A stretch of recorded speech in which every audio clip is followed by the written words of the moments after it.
the inverse function wouldn't be single valued. So certainly we have to find a domain for our function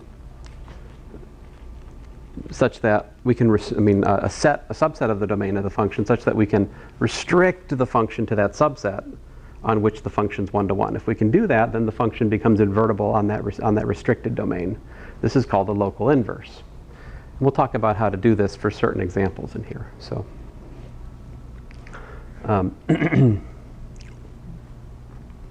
now typically there are many values to work with in such cases, and well, what I'm trying to say is there's a lot of different choices for that restriction, and those different choices for the restriction, you have to make a choice, and that choice is sometimes called like choosing a branch. All right. Now, if you want to not make that restriction, but you want to like somehow extend the context of it so that you think of all of the inverse functions all at once as some sort of grand new glorious object, that leads you to the study of what are called Riemann surfaces. Oh, the double scrolling got me again. All the way to chapter 4. Yowzers. We're still in chapter 2. All right. So, I think that brings us to the part where I'll write on the board again. Let's see here. I said go. Skedaddle. All right.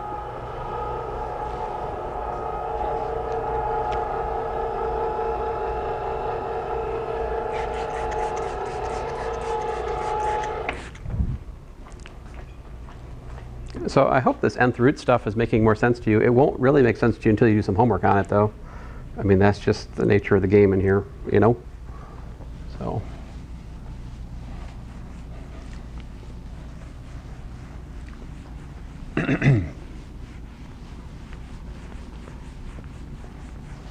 So, polynomials.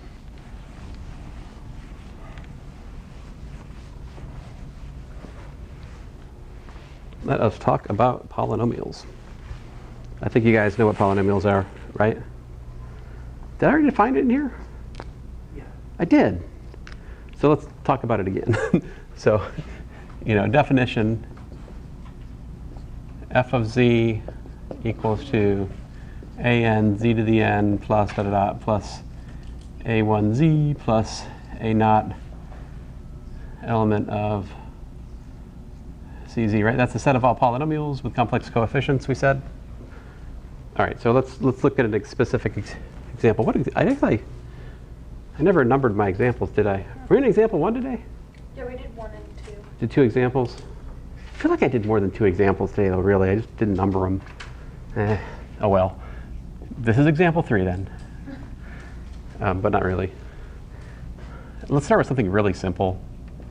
F of z is equal to z squared. This is, of course, the square function, right?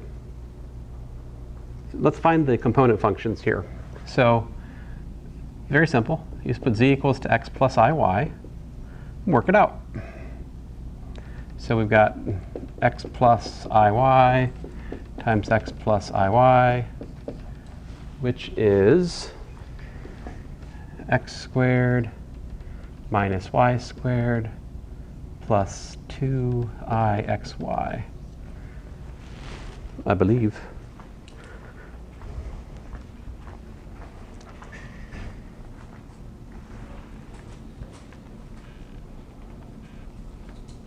Agreed? All right. So then what? This is u. And this tells me that v is 2xy. The modulus of f of z in this case is equal to, what we got here? The square root of what? X squared minus y squared squared plus 2xy quantity squared, right? Does that simplify?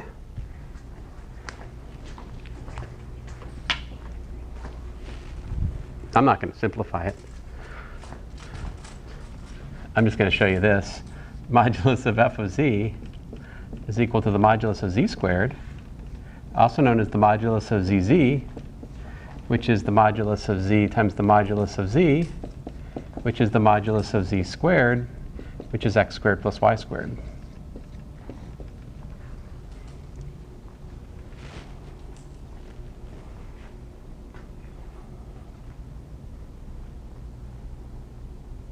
In other words, if you work out what's under that radical, you'll end up with x squared plus y squared squared. You can kind of see it happening. There's an x to the fourth here. There's a y to the fourth there. There's a plus 2x squared y squared here. There's a minus 2x squared y squared here. There's a plus 4x squared y squared here. So you get the minus 2, the plus 4, which gives you a plus 2, which overall gives you the square root of that. What's the right way to find the modulus here? Quite obviously what I wrote in blue, right? It only gets worse from here. Like example 4, let's just jump to the fourth power.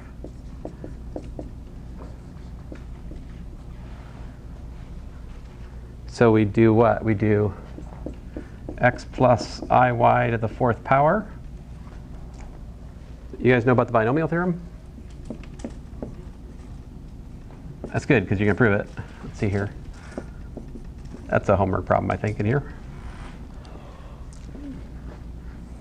Do not tell the other engineers about that homework problem. That's our secret.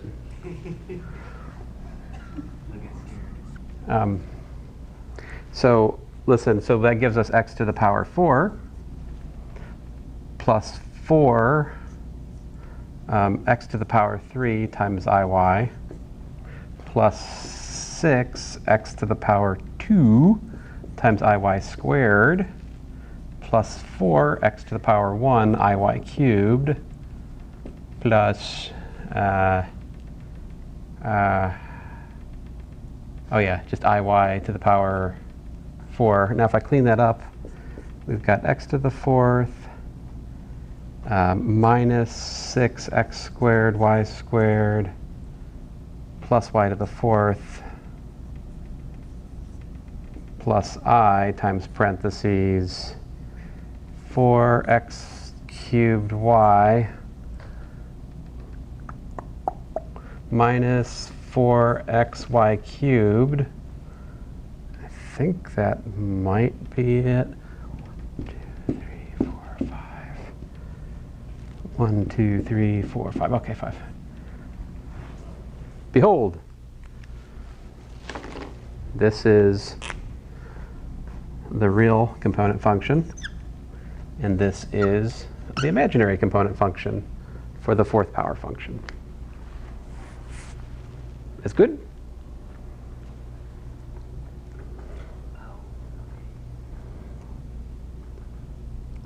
All right.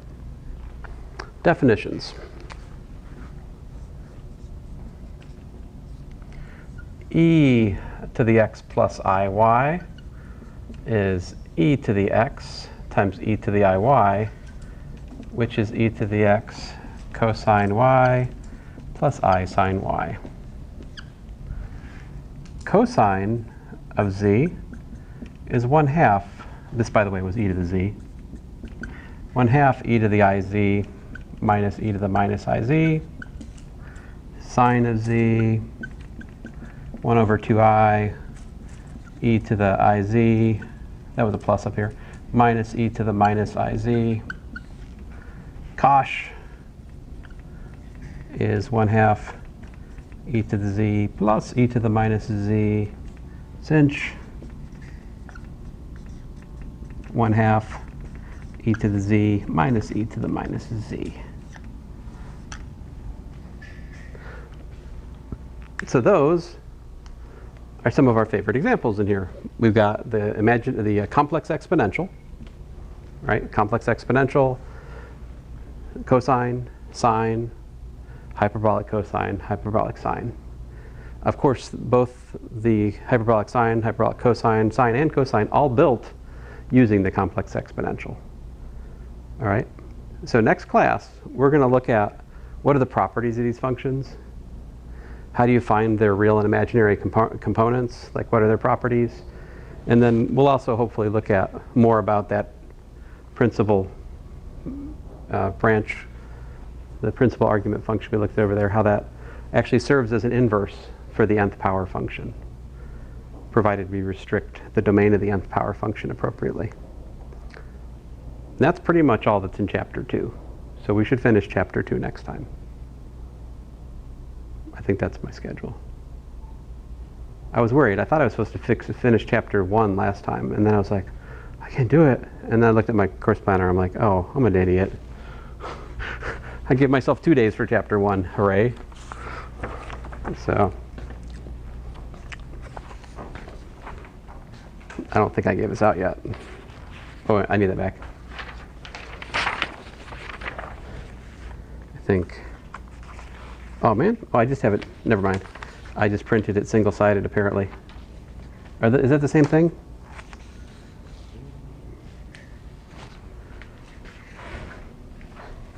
Is it just one page? Yeah. It's weird. Where's my other page? Oh, wait a minute. Maybe It's on the back. Oh, it's on the back. Well, who's got a back? Everybody's got a back. Oh, I'm an idiot. All right. Oh, here. Check yourself. That didn't come out quite right. I'll shut up.